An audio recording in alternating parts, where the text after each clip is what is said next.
만나 뵙게 되어 반갑습니다. 생명과학 수업하는 차연입니다. 간략한 제 소개고요. 저는 현재 대치와 분당 그리고 송파에서 생명과학 수업을 진행하고 있습니다. 오늘은 이제 배명고 생명과학의 특성을 바탕으로 어떻게 전략을 세우고 또 어떻게 시험을 준비해야 하는지에 대해서 말씀드리도록 하겠습니다. 우선 계정생명과학 이야기를 하면 제가 학생들과 학부모님들께 가장 많이 듣는 질문 중에 하나가 계정생명과학은 암기 과목 아닌가요? 뭐 할만할까요? 이런 질문인데요.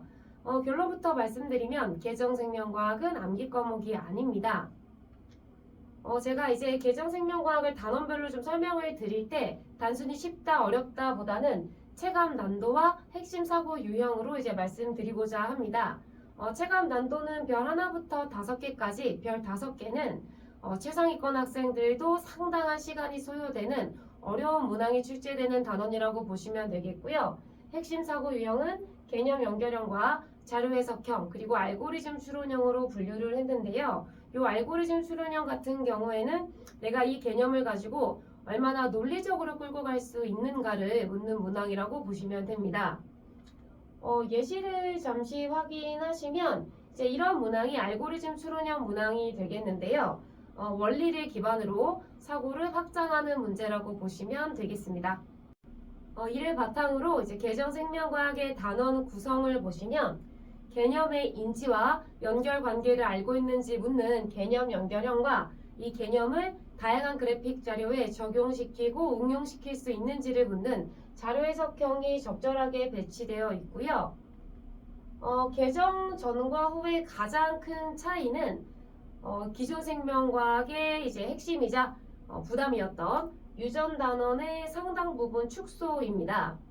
이렇다 보니까 이제 학생들과 학부모님들께서 생명과학이 조금 쉬워진 것이 아닌가라고 생각하실 수도 있겠습니다.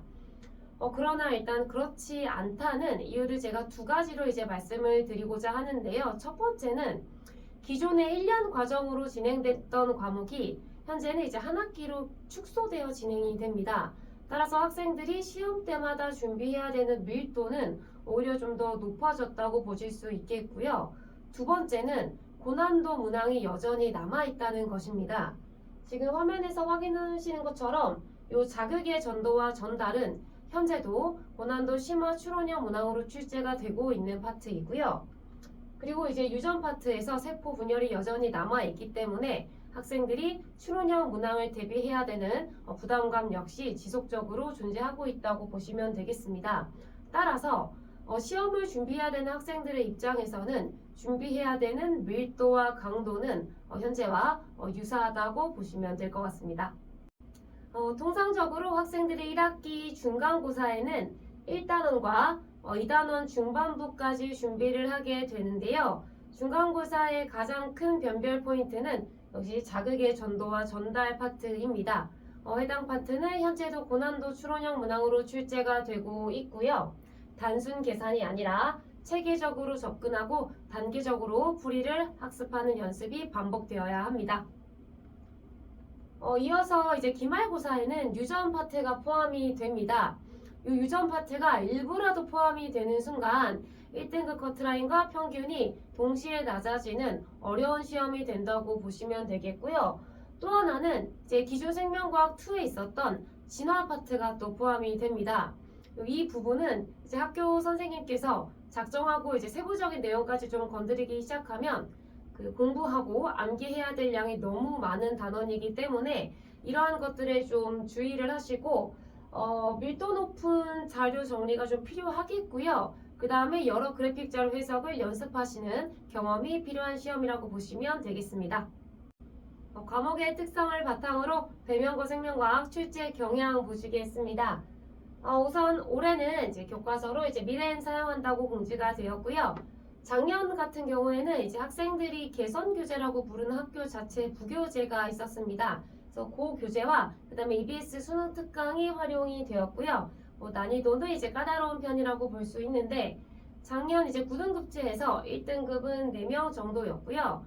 올해는 이제 5등급 체제로 바뀌기 때문에 등급별 인원수가 좀 이제 늘어날 것으로 보입니다. 동일한 선생님께서 이제 배명고 생명과학 수업을 진행해 주시고 계신데 이제 부교재 위주로 수업을 진행하시고 시험 직전에 출제 연계 문항을 말씀해 주십니다. 그래서 그 문제에 대해서는 굉장히 꼼꼼히 분석하고 반복하셔야 될 필요가 있겠고요. 유형별로 보시면 이제 교과 기본 개념이 또 출제가 되고요. 개선 교재에 있는 평가원 교육청 문항이 변형되어서 다수 출제가 됩니다. 따라서 부교재에 대해서 개념 그리고 이론, 문제까지 모든 것을 다 완벽하게 이해하고 분석하고 해석하시고 시험장에 들어가셔야 됩니다. 그래서 생명과학은 개념을 단원별로 쌓기만 하는 것이 아니라 하나의 구조로 설계하는 방식이 필요합니다. 제 수업에서는 이것을 매핑이라는 방식으로 다루고 있고요. 이 매핑은 개념의 연결과 이해를 비롯해서 풀이의 분석과 흐름을 하나의 체계를 만들어서 정리하는 방식을 말합니다. 단편적인 예로 저는 이제 학생이 문제를 틀렸을 때 바로 고쳐주지 않습니다.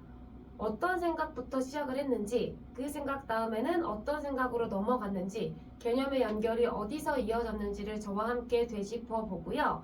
이 사고 과정이 누적되다 보면 학생들이 이제 새로운 유형의 문제를 만났을 때도 어디서부터 시작해야 되는지를 알게 됩니다. 따라서 학생들은 이 매핑이라는 방식을 바탕으로 다양한 문제를 빠르게 구조화하는 훈련을 하셔야 되겠고요. 무엇보다 매 시험에 타임어택이 있는 상황이 발생하기 때문에 풀이 시간 관리를 철저하게 하셔야 합니다.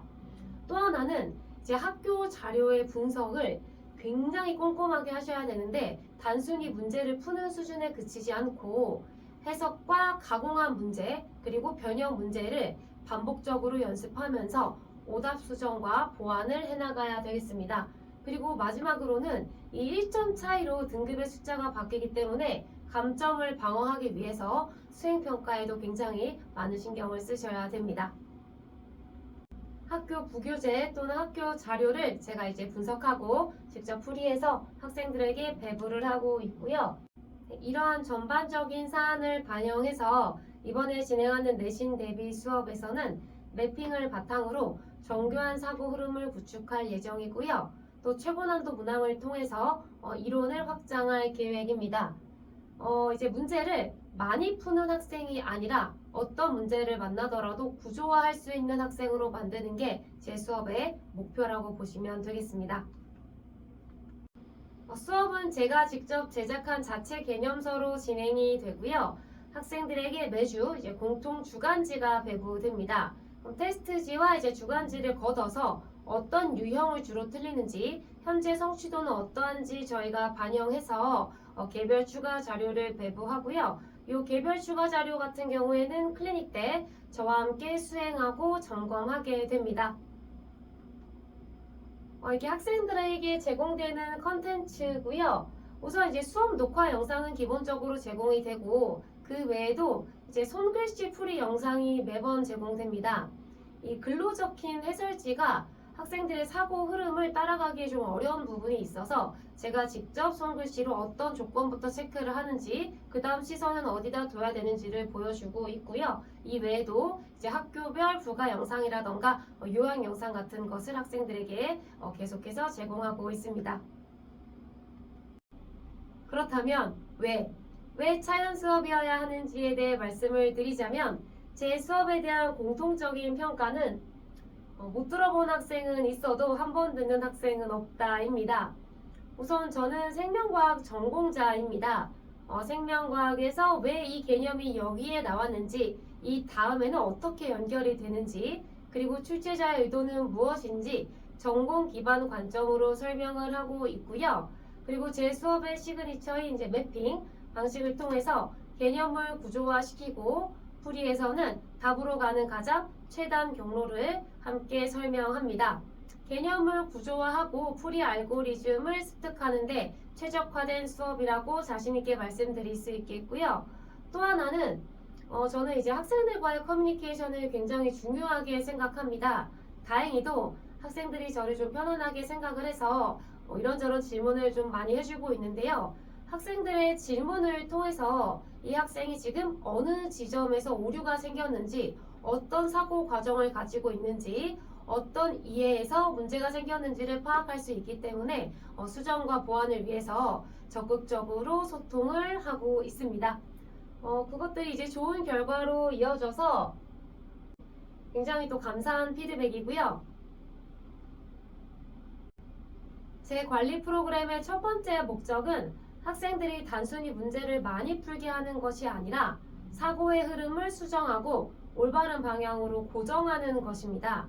매 시간 테스트지와 주간지를 걷어서 오답을 분석하는 과정에서 어떤 사고 흐름을 가지고 있는지 저희가 추적을 하고요. 약점을 찾아내서 보완하는 작업이 진행이 됩니다. 그리고 또 하나는 제가 앞서 말씀드렸듯이 커뮤니케이션이 굉장히 중요하게 생각을 하고 있기 때문에 학부모님과 제가 소통하는 채널이 따로 운영 중이고요. 또 하나는 학생과 저와 조교팀 이렇게 소통하는 채널이 이제 별도로 운영 중입니다. 학생들은 이제 보통 그 채널을 통해서 질문을 하고 답변을 제시받고 있고요.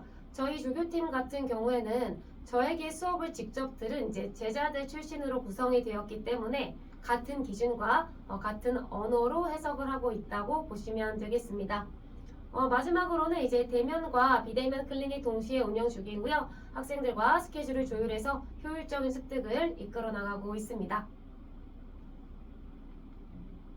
커리큘럼은 알고리즘 추론형 문항에 대한 적응력을 높이기 위해서 신경자극 전도와 전달부터 진행합니다.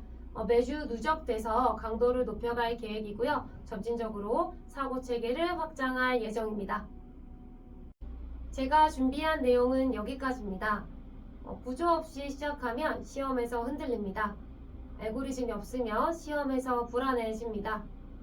구조를 갖추고 알고리즘을 습득하면 시험의 형태가 바뀌어도 무너지지 않습니다. 저는 생명과학을 구조로 설계하는 수업을 진행하고 있습니다. 방향이 필요한 시기라면 자연생명과학이 그 기준이 되도록 하겠습니다. 추가적인 문의사항에 대해서는 지금 보시는 연구실 번호로 문자 남겨주시면 제가 확인하는 대로 답변 드리고 있고요. 또 다른 방법으로는 이제 카카오톡에 자연과학탐구 검색하시면 저와 소통할 수 있는 채널이 뜹니다. 그쪽으로도 궁금하신 부분 남겨주시면 역시 확인하는 대로 답변 드리도록 하겠습니다. 감사합니다.